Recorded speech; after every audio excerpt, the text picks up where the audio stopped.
Join me as I dive deep into the mystery of what really happened to Emily Carter.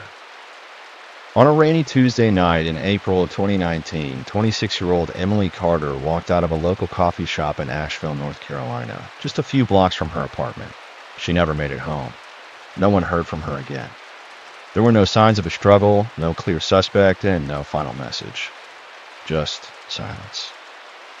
What happened to Emily Carter that night has baffled detectives, haunted her family, and captivated a community still searching for answers. Emily wasn't the kind of person who simply disappeared. She was reliable, grounded, and full of plans. A recent graduate in environmental science, she had just accepted a job offer in Seattle.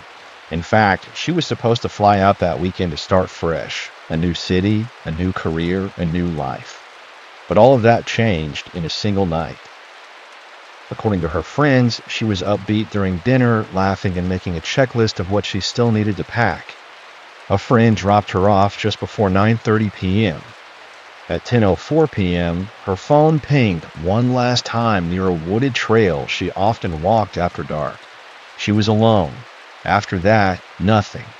The phone went silent. No text messages. No social media activity. Just a cold digital void. When Emily didn't respond to text the next morning and failed to show up for a moving appointment, her family grew concerned. They drove to her apartment and found her car in the driveway. Her suitcase was still open on the bed. A cup of tea sat untouched on the table next to a printed flight confirmation. Her jacket was missing. But there were no signs of forced entry, no blood, no note. Her life had simply paused. Police began their investigation immediately. Search teams were deployed across the nearby forest. Drones scanned the trails, and detectives interviewed neighbors, friends, and anyone who might have seen her. But nothing added up. Surveillance cameras showed her walking past the coffee shop, but the footage cut off just as she crossed into the tree-lined residential streets. That was the last visual confirmation of Emily Carter alive. Rumors began to spread. Some believed she had been abducted by a stranger, someone lurking on her usual walking path. Others pointed to an ex-boyfriend who had once shown signs of obsessive behavior, though police cleared him early on. A few conspiracy theorists even claimed she left voluntarily to start a new life. But to those who knew Emily best, that theory made no sense. She was weeks away from a dream job.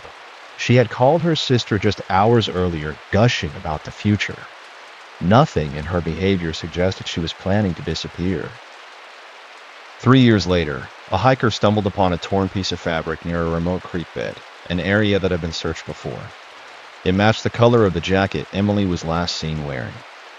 Alongside it was a rusted pendant, one her mother swore was Emily's. But the items were too weathered to offer any usable DNA. It was the closest thing to a lead, and even that raised more questions than answers. Emily Carter's case remains open to this day. No arrests, no confirmed sightings, no closure. It's the kind of disappearance that gnaws at people. How can someone so present, so loved, be here 1 minute and gone the next without a single trace? Somewhere, someone knows what happened to Emily Carter. Maybe they're still out there. Maybe they've told no one. Maybe they're hiding in plain sight. Don't forget to like, share, and subscribe for more true crime stories, because every unsolved case deserves to be heard, and someone, somewhere, might hold the answer.